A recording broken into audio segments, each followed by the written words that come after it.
আসসালামু আলাইকুম। ওয়ালাইকুম আসসালাম। তাহলে বড় ভাই ইনু ভাই কি করতেছ?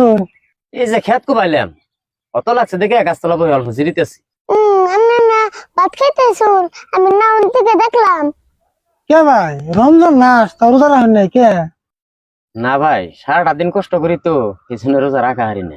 কষ্ট করুন বুঝলাম, কিন্তু রোজার মাসে কষ্ট একটু কম করে হইলেও তা রোজাটি রাখেন নাকি? আর ভাই, রোজা আঙ্গ নাগাল গরিব মেশের জন্য না, রোজা হইলো আপনার নাগাল ধনী মেশের জন্য। এটা আবার কেমন কথা বললেন ভাই? রোজা তো ধনী গরিব সবার নিকে আল্লাহ ফরজ করে দিছে। এই যে দেখুন আমার বাচ্চা এত ছোট মানুষ হয়েও তাও রোজা রাখছে। এই যে ভাই আপনি কইলেন যে রোজা ধনী গরিব সপ্তাহ নিয়ে ফরজ, আপনি একটা প্রশ্ন করুন ভাই, খারাপ পাবেন কি? না খারাপ আমাকে কি প্রশ্ন করবেন করুন। এই যে আপনারা যে রোজা রাখছুন, সেই রেটটা আমি কি দেওয়াত খাইছুন? না আর কি দিয়ে খামো, মাছ দিয়ে খাইলাম, মাংস দিয়ে খাইলাম। আবার লাস্টে গোড়া চাকরিতেও খেলাম।